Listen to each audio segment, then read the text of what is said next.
नमस्कार मित्रांनो, मी गणेश शेगर आपलं स्वागत करतो आपल्या मराठमोळा यूट्यूब चॅनलमध्ये.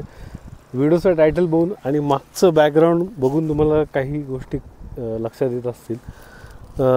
नसेल माहीत तर तुमच्या माहितीसाठी सांगतो. काही महिन्यापूर्वी कारवीची फुलं आली होती, त्याची झाडं ती मागे तुम्हाला दिसतात ही सुकलेल्या अवस्थेमध्ये आहेत.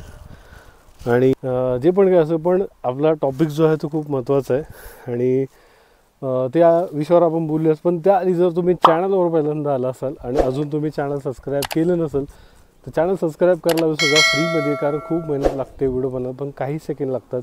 तुम्हाला लाईक शेअर सबस्क्राईब करायला केलं असेल धन्यवाद, आणि अजून गेलं असं करून घ्या. चला मग आपल्या टॉपिकवरती येऊयात. काही बोलण्याच्या आधी तुम्ही हा व्हिडिओ बघा. विशाल भाडखव आणि शुभ्या आई घाल्या, तुम्हा दोघांना माझे एकच सांगणे की माझी बीपी लो होत चालले. मी स्वतःसाठी रूम बघत आहे आणि तुमचा बाजार उठवणार मी. मला रूम भेटण्याच्या नंतर माझी धगधग चालू आहे. तुमचं बाजार मी नक्कीच उठवणार. मला पहिलं रूम भेटू द्या, मग तुमची मी बाजार नक्कीच उठवणार. आणि अजून एक व्हिडिओ बघा. मी फर्स्ट टाइम लास्ट वॉर्निंग देतोय बरं का. भोसडीच्या नो माझं नाव काय कपाट जावे आहे का? हा आई घाल्यांनो, तुम्ही म्हणायला लागलाव ती लागलाव. अख्ख्या गावातली अख्ख्या भागातली सगळी माणसं मला त्या नावानं ओळखायला लागल्यात. आई घातली एक आठवडा झाला, माझा मूड पण नाही झाला. आता मला सांगा, या व्हिडिओमध्ये काहीतरी कंटेंट आहे का, काहीतरी अर्थ आहे का त्या व्हिडिओचा? पण त्याची जर तुम्ही लाईक्स आणि फॉलो जर बघाल तर आश्चर्यचकित व्हाल. आता हा व्हिडिओ बनवणारा व्यक्ती जो पण कोण आहे तो मूर्ख आहे हे कळतंच आहे. त्यात जर सगळ्यात एक गोष्ट मी नोटीस केली, तो शेअर आपण जिथं करतो ना, शेअरचं बघितलं तर मला वाटतं 10-15 हजार प्लसच होतं. म्हणजे किती लोकांनी ते शेअर केलं होतं. आणि ह्या गोष्टीचं मला वाईट वाटतं की ही लोक काय पण टाकतात, कोणाला तरी शिवी घालतात, कोण नंगा नाच करत आहे, आणि हे एवढं व्हायरल होत आहेत ना, म्हणजे लोक पण शेअर करतात. आता माझे पण काही मित्रमंडळी हा जो व्हिडिओ बघत असतील ते पण मला असले काही व्हिडिओ पाठवतो की मी पण त्यांना असे काही कॉमेडी व्हिडिओ असतात ते पाठवतो. पण असे शुभ्या गण्या तुला माहित आहे ना, सकाळ ती म्हस धुवायला जाणार होती, तू का नाही गेलास? बघ आता ती काय बोलते. गण्या लवकर या, मज तू याला एकटी चाली या मज धुयाला. गण्या अरे लवकर ये बाबा, मज धुयाला. ऐकना झाली गेली पाण्यात. अरे बापरे, हे असे व्हिडिओ व्हायरल होतात. वाईट मला या गोष्टीचं वाटतं. माझं इंस्टाग्राम ID जर तुम्ही पाहिला असेल, नसेल पाहिला तर स्क्रीनवर तुम्हाला दिसत असेल. मला वाटतं 3 ते 4 वर्ष आलं मी कंटेंट बनवतो आहे. खूप छान असतात असं मला वाटतं. म्हणजे प्रत्येकाला वाटतं जे कंटेंट बनवतं छान असतात. पण मी खूप लोकांना विचारलं की माझ्या कंटेंटमध्ये काय म्हणजे तुम्हाला काय वाटतं, कमी वाटते का? तर त्यांनी मला सांगितलं, गणेश असं काहीच नाही आहे, तुझे व्हिडिओ खूप छान असतात, मग ते चालत का नाही आहेत? हा प्रश्न मला पडतो. किंवा व्हायरल का होत नाही? मला माहिती की मी त्याच्यावरती पेड प्रमोशन नाही करत आहे. आणि हा प्रश्न असा नाही की माझे व्हिडिओ सगळ्यांचे चालतात, माझे व्हिडिओ का चालत नाही आहेत ह्याचं दुःख नाही मला. दुःख या गोष्टीचं की लोकांना चांगलं पाहायचंच नाही, चांगलं ऐकायचंच नाही आहे, ते सगळ्या वाईट गोष्टीकडे चालले आहेत. मला या गोष्टीचं म्हणजे खंत वाटतं की आज न उद्या जी पिढी आता जी पिढी पुढे जाणार आहे, की जी आत्ताची पिढी आहे पुढे खूप वाईट आहे या गोष्टीचं. म्हणजे काही लोक आयडल घेणार ना. आता खूप लोक असे चांगले जे ब्लॉग बनवतात माझ्या ओळखीचे आहेत, जसं की मला वाटते नितीन फास्ते आहे, प्रणय आहे, खूप असे जे छोटे छोटे क्रिएटर आहेत ते, जसं नितीन आहे आपला, निलेश आहे, निलेशसुद्धा व्हिडिओ बनवतो, निलेश रत्नपारखी खूप छान, तो पण व्हिडिओ बनवतो. पण ह्यांचे व्हिडिओ व्हायरलच होत नाही का? ह्यांच्यामध्ये मसाला नाही आहे, कुठे कॉन्ट्रोवर्सी नाही आहे, कुठे कोणाला शिवी देत नाही. म्हणजे लोकांना हेच बघायचं, लोकांना काय पाहिजे, लोकांच्या घरात काय चाललं आहे,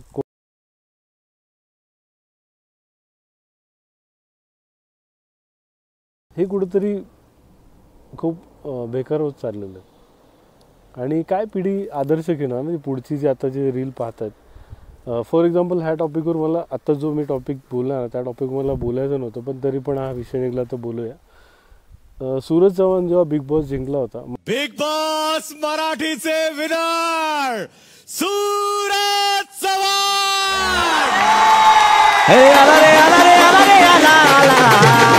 मला मनापासून वाटलं होतं की तो जिंकला पाहिजे, पण प्रॅक्टिकली मला असं वाटतं की तो जिंकला नाही पाहिजे होता. त्याचं रिझन तुम्हाला सांगतो.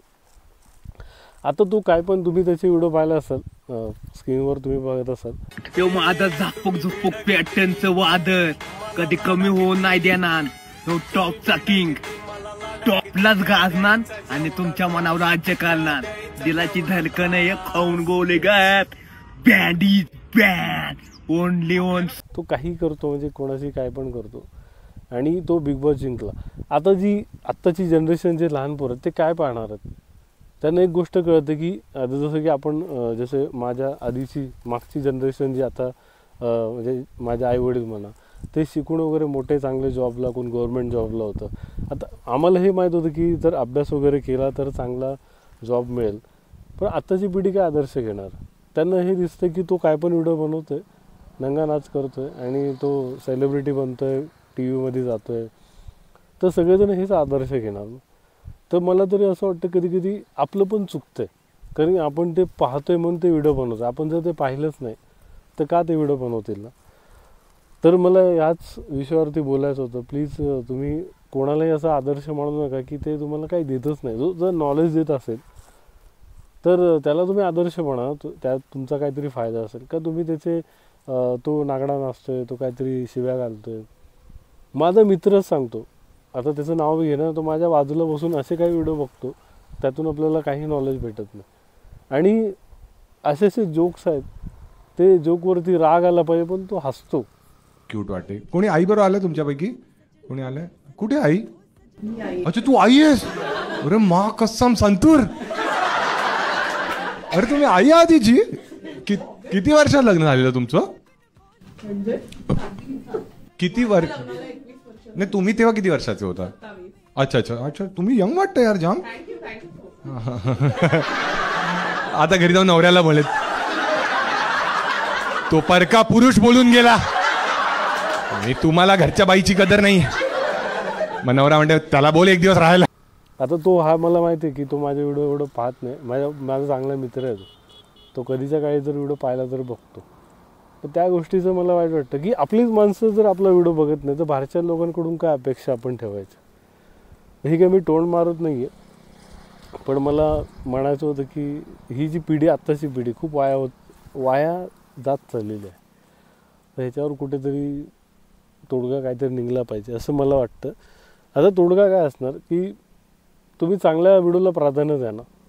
खूप सारे असे मोठे मोठे क्रिएटर आहेत जे खूप छान व्हिडिओ बनवतात, म्हणजे व्ह्यूज कमी आहेत, लाईक्स कमी आहेत, सबस्क्रायबर कमी आहेत, आणि नाही त्या लोकांचे नंगे नाच करणार, त्या लोकांचे मिलियन्सवर व्ह्यूज आहेत आणि चांगले ते कमवतात आणि ते बेटिंग ॲप वगैरे प्रमोट करतात. आता मी नाव नाही घेणार, तर खूप जण असे आहेत ते बेटिंग ॲप प्रमोट करतात आणि त्यांना आपण आदर्श मानला, त्यांच्यासारखं आपल्याला बनायचं. अरे जीवन कदम ब्लॉग तुम्ही पहा, त्या दादाची किती छान व्हिडिओ, तो पण आपला सातारचाच आहे. सह्याद्रीच्या श्रीमंत संस्कृतीचा पुरावा म्हणजे गड पायथ्याची गावे.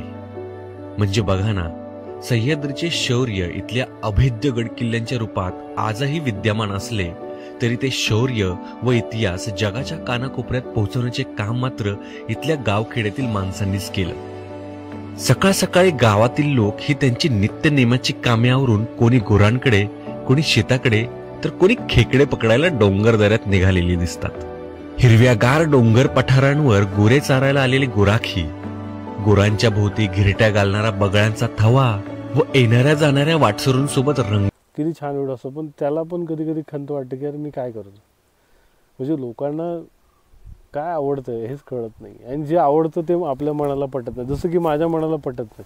मी सुद्धा असे येडेचाले करून व्हिडिओ व्हायरल करू शकतो. आपल्याकडे खूप चांगल्या ट्रिक आहेत आणि मी ह्या गोष्टी करत आलेलो आहे. तर करू शकतो. मला एक रात्रीचा पण वेळ लागणार नाही, तरी आपले कॉन्टॅक्ट तेवढे चांगले. पण मला चांगला व्हिडिओ बनवून नाव कमवायचं, ना की काहीतरी आपलं येडेचाळे करून नाव कमवायचं.